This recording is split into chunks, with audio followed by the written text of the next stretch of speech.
হাই friends, good morning. আপোনালোক সকলোকে স্বাগতম জনাইছোঁ মোৰ অন্য এটি ভিডিঅ'লৈ। আজি হৈছে মাঘৰ বিহুৰ উৰুকা।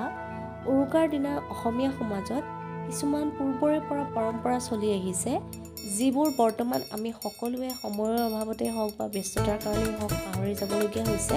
আহকচোন চাওঁ কি এই পৰম্পৰা। এয়া আমাৰ দেউতাই কি কৰিছে চাওকচোন। এডাল আমাৰ নাৰিকল গছ। এয়া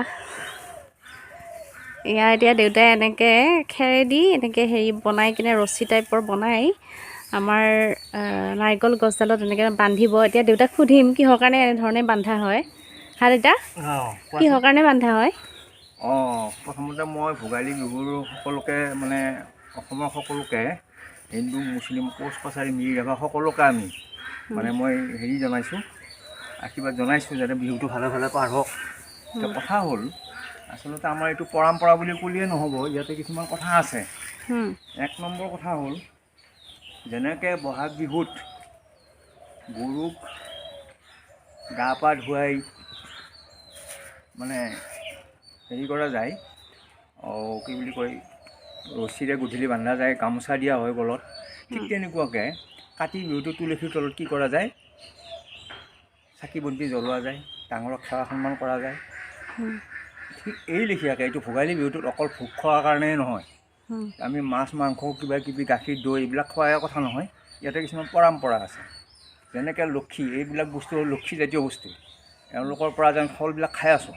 গতিকে এওঁলোককো কি কৰিব লাগে, এটা নতুন বস্তুৰে আদৰিব লাগে। সেয়ে শালি ধানৰ যিটো খেৰ ওলায়, সেই খেৰেৰে এওঁলোকক কি কৰিব লাগে, আদৰিব লাগে, যাতে ফল ফকাৰবোৰ বেছিকৈ লাগক।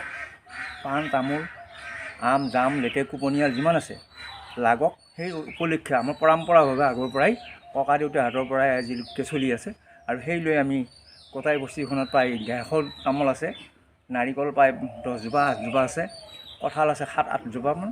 গোটাইখিনিতে আমি কি কৰিছোঁ, খেৰেৰে এইটো তেওঁলোকক এটা সন্মান জনাইছোঁ, আদৰণি জনাইছোঁ, যাতে আগৰ বছৰলৈ অহা বছৰলৈ বেছিকৈ লাগক। এইখিনি আমি ক'বলগীয়া। আৰু মই জানাত এইখিনিয়ে জানিছোঁ। আৰু নিয়মটো মই ক'লোৱে, ঠিক তেনেকুৱাকৈ আপোনালোকসকলেও কৰক। কিন্তু মই টাউনবিলাকত বহুত দেখা নাই, যদিও মই কিন্তু দুই এঠাইত দেখিছোঁ তেওঁলোকে এই পৰ্বটো পালে। গতিকে সকলোকে এইটো কৰ্ম কৰিবৰ কাৰণে মই অনুৰোধ কৰিম। আৰু লগতে এই যি লক্ষীক যে আমি আদৰিছোঁ, অকল লক্ষী পূজা কৰিলেই নহ'ব। এইখিনি এই তিথিটোত এইখিনি কাম আমাৰ মানুহবিলাকে সকলো অসমীয়াই কৰে। এতিয়া প্ৰায় এইবোৰ কাম নকৰাই হ'ল, কাৰণ মানুহবিলাক খুব ব্যস্ত হ'ল। এতিয়াতো বহুত মানুহে এইবিলাক এনেই কৰা বুলি ভাবে, কিন্তু এনেই কৰা নহয়, ইয়াত অৰ্থ আছে।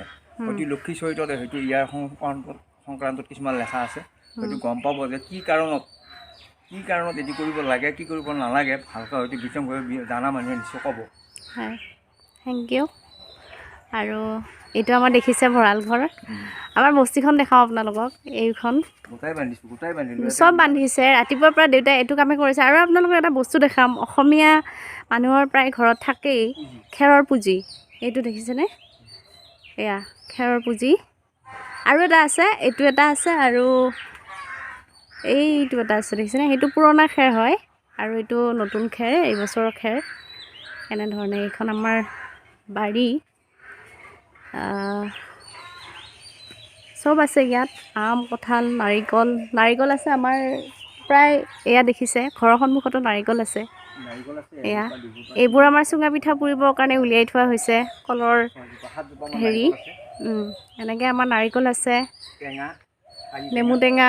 সেয়া নেমু টেঙা দেখিছে।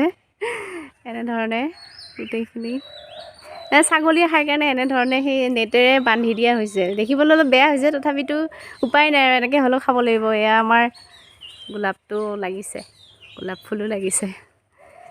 এনেকেই ইয়াৰ গোটেই আগৰ পৰা বহুত দূৰৰ পৰা আছে বস্তিখন বাৰু, গোটেই আপোনালোক দেখুৱাবলৈ সম্ভৱো নহয়। ঠিক আছে, আমাৰ কিন্তু পুখুৰীও আছে দেই এটা, গাইছ।